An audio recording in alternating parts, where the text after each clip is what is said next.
Right, you put your pan on a full heat, and this is how much oil you need in there. It's only enough to cover the bottom bit. And you just heat that up before you put your onions in. Alright.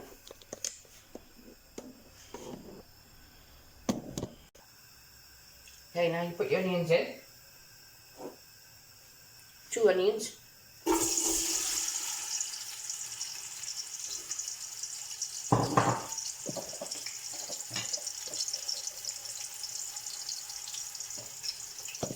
And what you want to do is brown them off.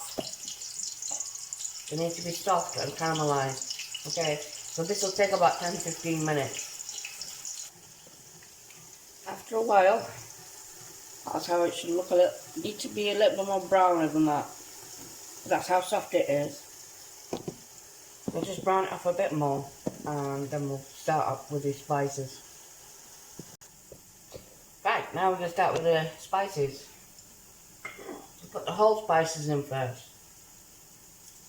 That's a cardamom, bay leaf, 2 black cloves, green cardamoms, fennel, cardamom seeds, and cumin seeds, and cinnamon stick. We'll fry this off for a minute.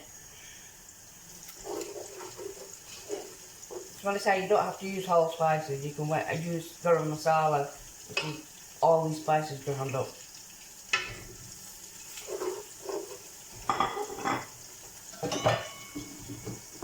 And the other thing you need to add in here, which I've not put on at the beginning, was ginger and garlic.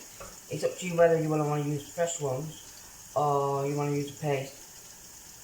I've used fresh ones, but we've pickled them in oil. So we've put ginger, garlic, and a bit of green chilies in there as well.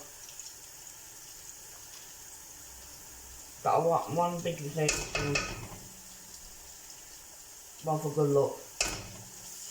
Just stir that in, cook the ginger and garlic out until the taste is almost more or less gone. That'll take about 10 minutes.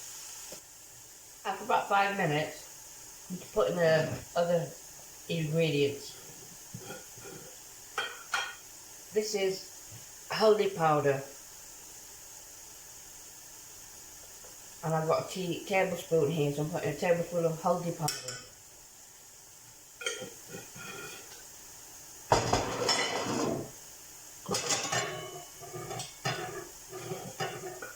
And this is the garam masala that's been ground up. You get in a packet. So again, I'm going to use a tablespoon. Pop that in.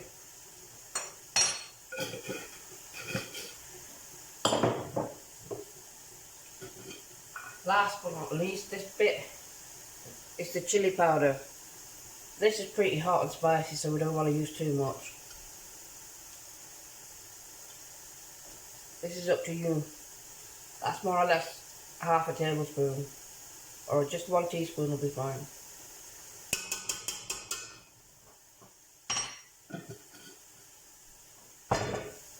So mix all of that up. Okay. Remember the chilies that we cut up? So you don't have to put too much of the red chili powder if you're putting quite a bit of green chili in. Alright. All that goes in. Stir that up. If you feel that it's sticking to the bottom of the pan, add a bit of water to it. Not too much though. I'm going to add a bit of water to this. Okay, I've added a bit of water. I want you to have a look at it now.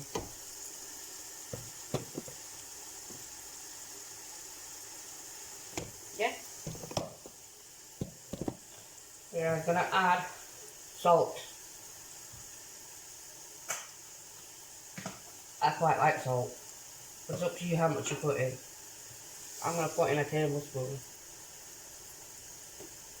Maybe a little bit more for good luck. Practically 2 tablespoons maybe.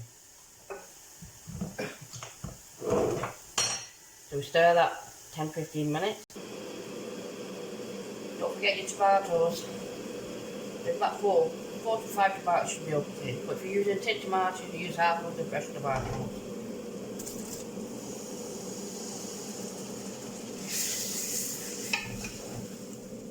Fresh tomato gives it a better taste, really. But I always have tin tomato in case I got none in. Alright. You want to make sure the heat's not too high as well, otherwise it'll burn your sauce.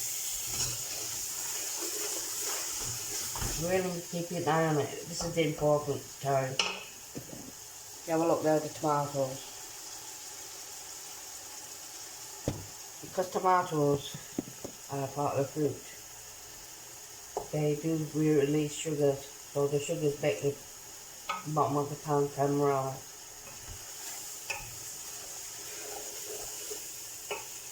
And the other thing is, I put my potatoes on to be parboiled, only because I'm lazy. So they're in a pan, to be parboiled. Only for 5-10 minutes, because most of the time it's going to be cooking in here. Alright. Right, yeah, while they're still cooking, I'm going to make some chapati flour. So, in this bowl, I have chapati flour. It's elephant atta that we call, and you can get it a big bag or a small bag. We normally get the biggest bag and put it in a drum. So I'm going to show you how to make this while this is cooked, while the curry's cooking.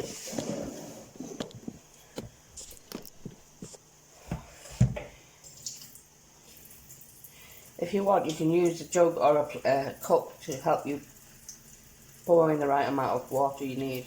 I just go by hand and I coordinate really. As you can see,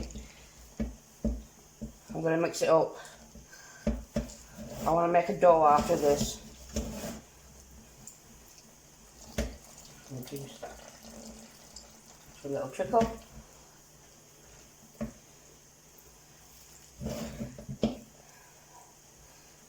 This chapati flour will last in the fridge in an airtight container for about 2 to 3 days. You can make quite a few chapatis out of this. That's because I've got a bigger family. It makes sense to make quite a bit of dough.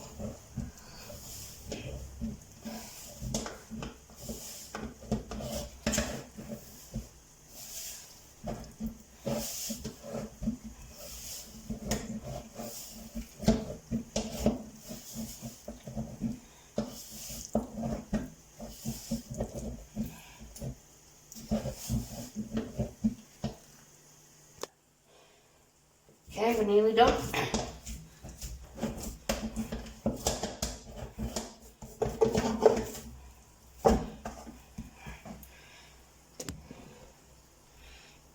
There's the dough.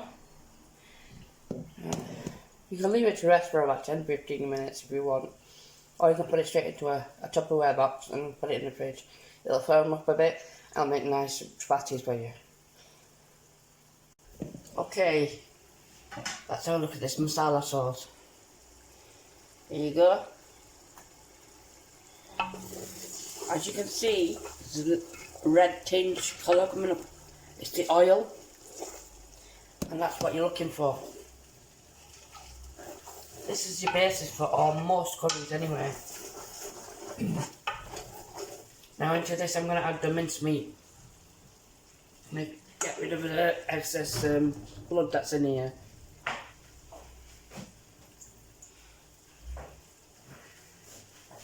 You don't wash the minced meat.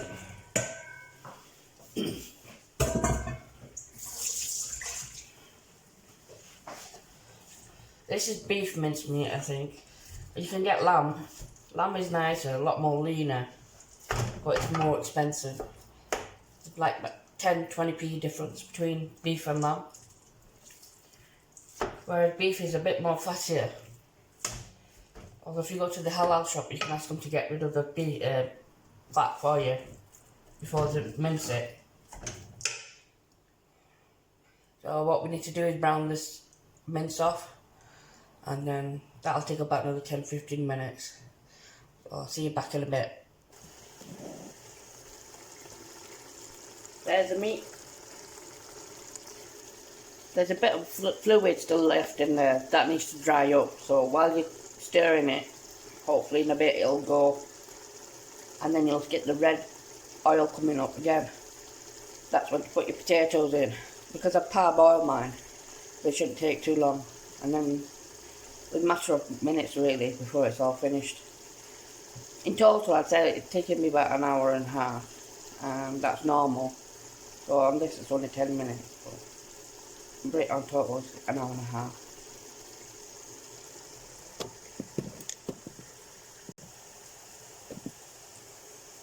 Most of the liquid's gone. Now you'll see the oil come up a little bit.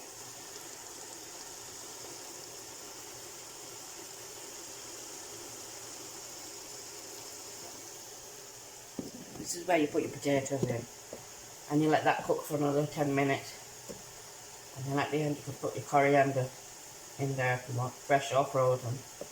And just a touch of garam masala, the powder stuff on top. Or you could use methi, crushed methi, which is dried methi, fenugreek leaves. Get them in boxes. You can put a bit of that on top. And then your curry's done.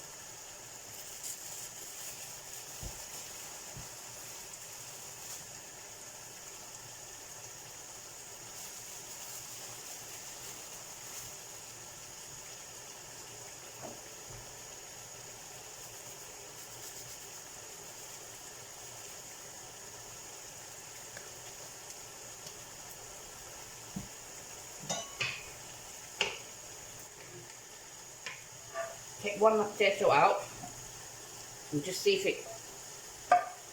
it cooks. Which it does. And that's just about right. Stir it a few more times and put some coriander on top and done. This is coriander. Brush it off and put it in the freezer.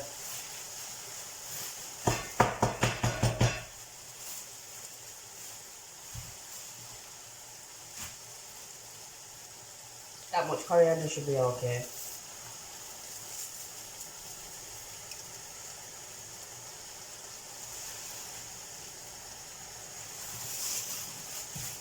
Put it there.